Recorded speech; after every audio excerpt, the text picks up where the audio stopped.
Eu queria falar de uma coisa hoje que parece uma contradição, né? Porque tem coisa que a gente consegue explicar, mas que a gente não consegue entender. Parece meio bizarro, parece estranho, mas tem fenômenos que a gente consegue explicar, mas não consegue entender. Bom, um exemplo óbvio, claro, é um assunto que a gente já trouxe aqui várias vezes. Felipe Bueno, você já falou dele várias vezes, são as obras paradas, 14 mil obras paradas no Brasil. Dá para explicar, obra por obra, por que elas param. Aí tem a obra que parou porque a licitação foi mal feita. Tem a obra que parou porque o cálculo da fundação foi mal feito. Aí precisa começar tudo de novo. Aí tem obra que parou porque o projeto executivo foi mal feito. Tem obra que parou porque faltou dinheiro. Não importa. A obra parou. Então, obra a obra, motivo a motivo, a gente consegue explicar. Olha, isso aqui parou por causa disso, isso aqui parou por causa disso. Mas dá para entender um país que tem 14 mil obras paradas? Não. Mas dá para explicar uma a uma. Como é que pode ter um fenômeno que você consegue explicar, mas não consegue entender? Como é que pode uma instituição como o Estado brasileiro, e aí quando eu falo Estado, eu estou falando de governo federal, estou falando das estatais, estou falando de governos estaduais, municipais, está cheio de profissionais concursados, engenheiros, especialistas. Aí eles vão lá e contratam construtoras especializadas, já fizeram várias obras e tal, e aí esse conjunto não entrega a obra. Dá para entender? Não. Dá para explicar? Dá. E explicam, com a maior cara de pau. Não, veja aqui, tivemos um problema da licitação, mas estaremos relicitando, etc. E assim vai. E assim a gente vai convivendo com um fenômeno que a gente consegue explicar, mas não consegue entender. Dá para explicar por que as reformas que tramitam no Congresso não avançam? Dá para explicar. Não avança porque o governo tem uma coordenação política mal feita, quem sabe agora com a entrada do Centrão, com a profissionalização das relações, talvez as coisas avancem, porque o Centrão é muito melhor do que a desorganização que havia antes. Dá para explicar porque as agendas não combinavam, a agenda do ministro Paulo Guedes com a agenda dos fura-teto. Dá para explicar? Dá. Mas dá para entender um governo que entra dizendo que vai fazer reforma e não faz reforma? Um Congresso dizendo que vai fazer reforma e não faz reforma? Não dá para entender. Tá aí um outro exemplo de fenômeno que você consegue explicar, mas não consegue entender. Políticos experientes, trabalhando com um governo que foi eleito pelo povo, simplesmente não conseguem realizar o trabalho, né? O trabalho para o qual eles foram pagos, eleitos e tal, e não conseguem. Bom, nesse universo de absurdos, de coisas que a gente consegue explicar, mas não consegue entender, eu acho que no topo, disputando espaço com outras coisas que o ouvinte pode achar que são tão importantes quanto, está a morosidade da justiça.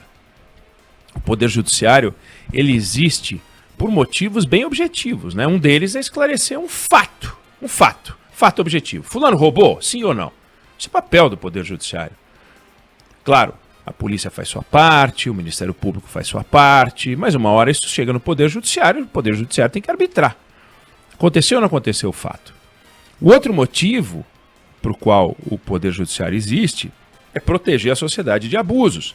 O fulano pode ter roubado, mas o Ministério Público não conseguiu provar, você tem que encerrar o caso. Fulano de tal roubou, pois condene. Precisa encerrar o processo. Não encerrar o processo é tão grave quanto não esclarecer o fato. Não consegui esclarecer, não consegui reunir provas. Aquele limbo. Mas, ao mesmo tempo, você tem que se dar um prazo, fazer as coisas. Aí, o que acaba acontecendo é que o Poder Judiciário perde um tempo dos diabos simplesmente enrolando. Não resolve. O tempo médio dos processos é longo. Como você pode falar em justiça se você não chega a canto algum? Se você não resolve um caso, o caso fica ali enrolando as partes um tempão. Dá para explicar? Por que dá para explicar? O advogado fez uma chicana. O cartório demorou não sei quanto tempo para distribuir. O juiz pediu mais não sei o quê. Tudo bem. Os juízes têm processo demais. O juiz brasileiro trabalha mais do que não sei o quê. Pode falar o que quiser, Mas o fato é que não dá para entender como é que, tendo um dos poderes judiciários mais caros do mundo, com juízes qualificados, concursados, vai lá, alguém que é formado em direito e tenta virar juiz. Não é fácil, não, é difícil, os caras são bons. Ser juiz é um negócio difícil.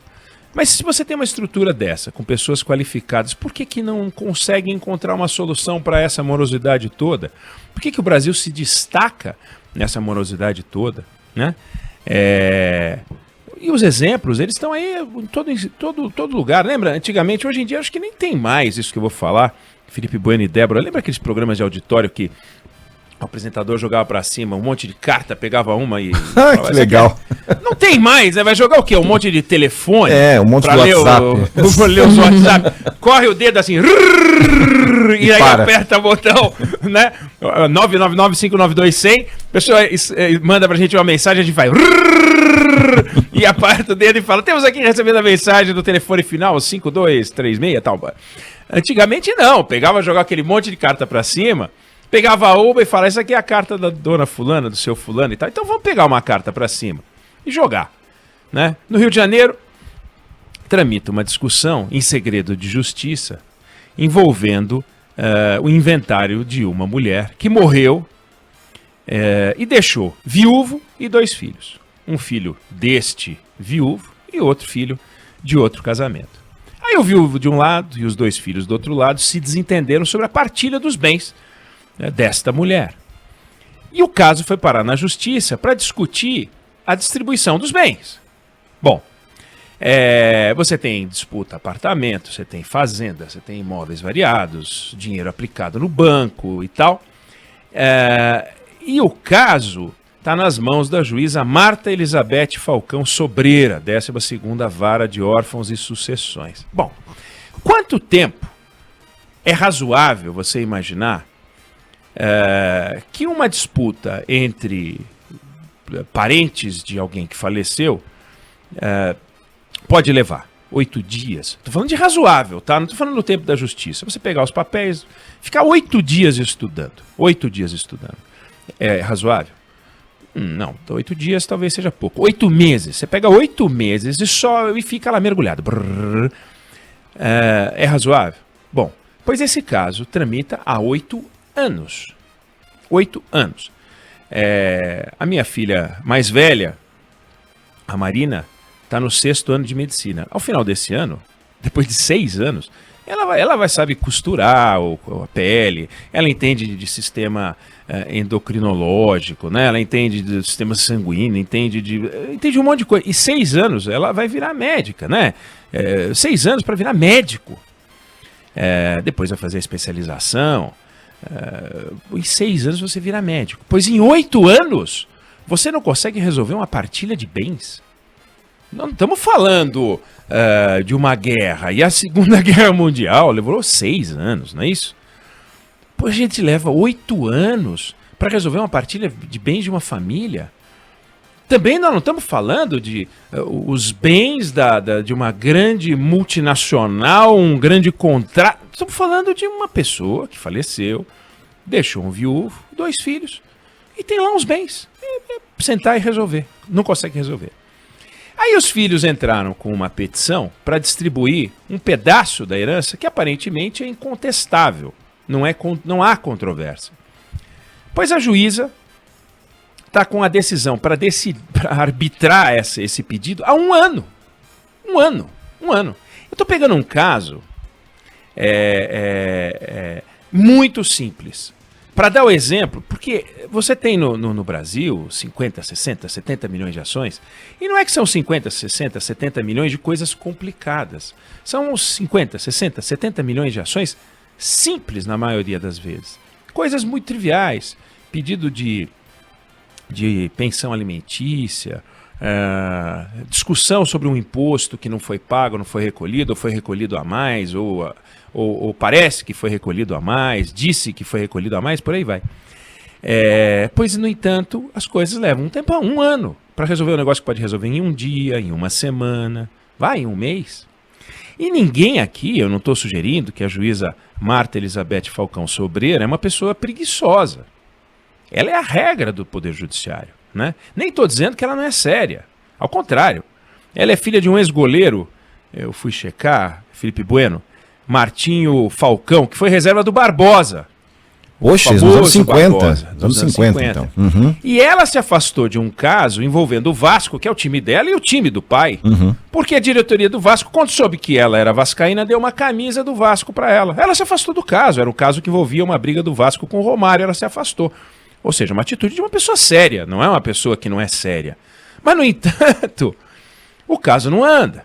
Esse caso e os casos que tramitam em todas as varas. Como é que você pode explicar um negócio desse? Dá para explicar. Você vai entrar no caso, vai dizer, pediu informação para a parte, aí a parte não recorreu, aí a parte não respondeu, e o outro não... Bom, o fato é o seguinte, não dá para entender como é que, no geral, a justiça brasileira não consegue produzir justiça. Então, quer ser generoso? Você vai ouvir o juiz lamentando, liga para a Associação dos Magistrados Brasileiros, vai ser um chororô, você vai achar que está ouvindo uma novela. Bom, mas como é que uma família pode recorrer à justiça para dar uma solução para um caso e não consegue a solução?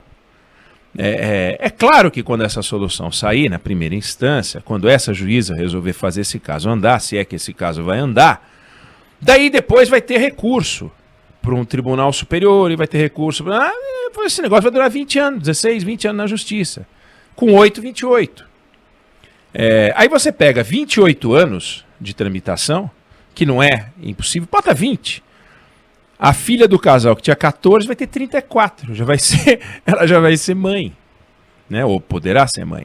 Aí o ministro Luiz Fux, que é presidente do Supremo, mas aqui, para fins de raciocínio, é presidente do Conselho Nacional de Justiça, o que ele tem a dizer sobre isso? Esse é o papel da justiça, produzir justiça.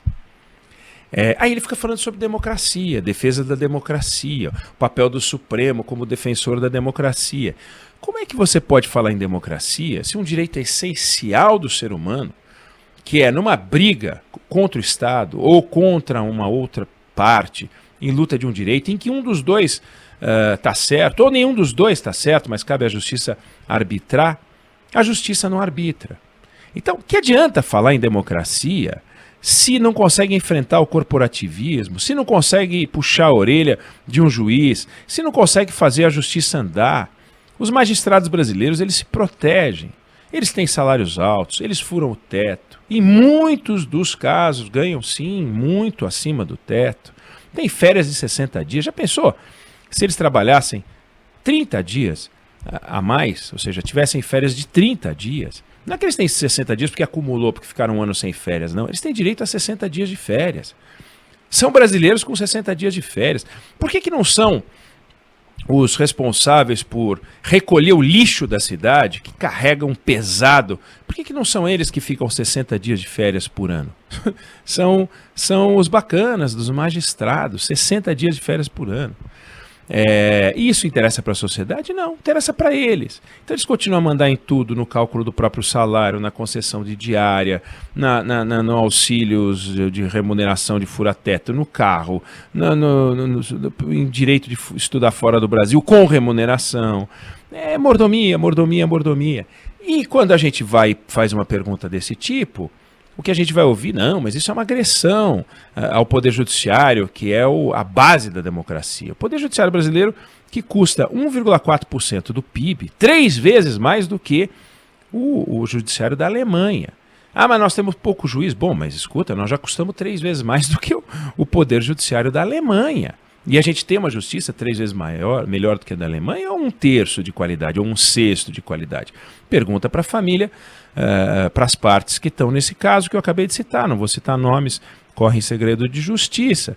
Pergunta para a juíza Marta Elizabeth Falcão Sobreira se ela acha justo que, consumindo 1,4% do PIB, a gente não tenha uma resposta. Ou seja, está aí de novo, a exemplo das obras paradas, a exemplo das reformas que não andam, o Poder Judiciário, que a gente consegue explicar porque não funciona, mas a gente não consegue entender.